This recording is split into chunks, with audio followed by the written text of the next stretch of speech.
What can you do with data? This is Kelly, and she asked herself this question. And like all young girls of her age, she of course wants to be a data analyst, naturally. And what does she see if she looks at all those rockstar data analysts out there? She sees that a lot of them are optimizing online advertising. That's not what she dreams of. She asked herself the question, what good can you do with data? So let me give you 2 examples. Example number 1. There are over 800,000 buildings in New York City, and each one of them can catch fire any day. So there's a big risk. So what can you do to prevent that? You can send out guys like this, inspectors, to check dangerous buildings. But what makes up a dangerous building? The answer lies in data.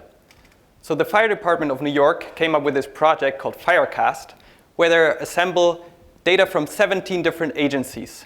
And through analyzing this data, they find out certain risk factors of buildings to eventually predict a fire risk score.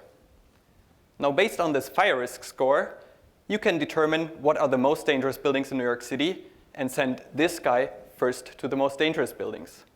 This clearly decreases the danger of the citizens in New York City to live in buildings that can catch a fire. So this data-driven project eventually is able to save lives.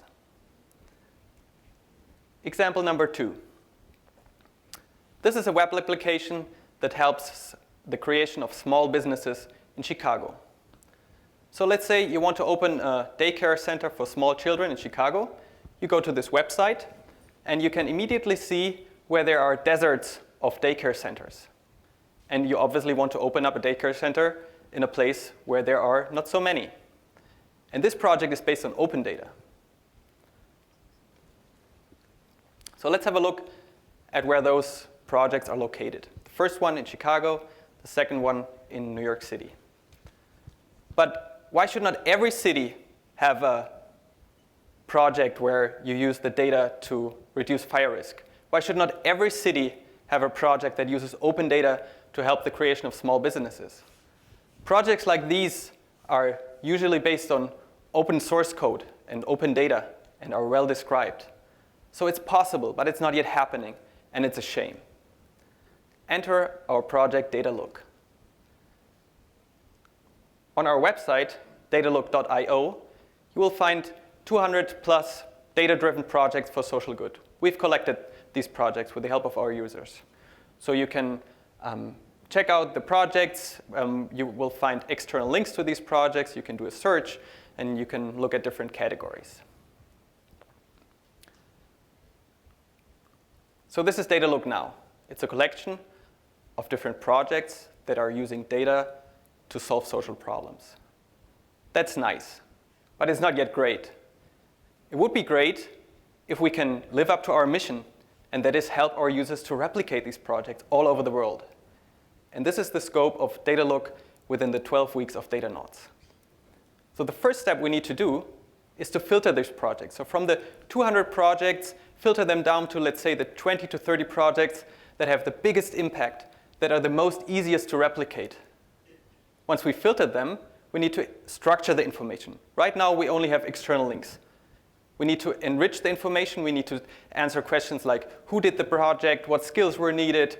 What data sources did people use? What was the impact? Once we collected that structured information, we need to spread the word. We need to engage our users so that they eventually can replicate these projects. And then our mission is accomplished. Who would use Datalook? Certainly nonprofit organizations, government, city officials, even companies, if they're having corporate social responsibility programs and want to engage their staff in social good projects. And then, of course, all those data scientists, software engineers, all those technology nerds who are fascinated by what you can do with data, what good you can do with data. So eventually, coming back to Kelly, we want to give her a place that allows her to dream about using data to solve real problems. Thank you.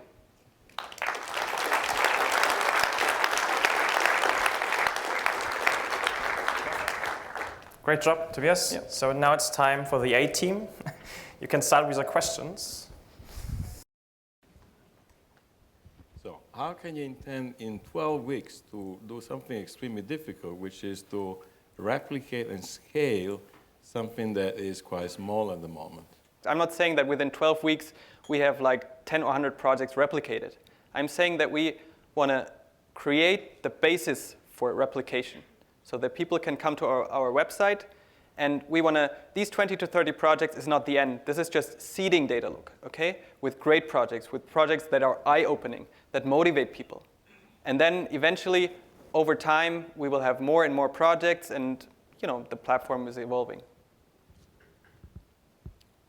Yes? Yeah, first of all, can you hear me?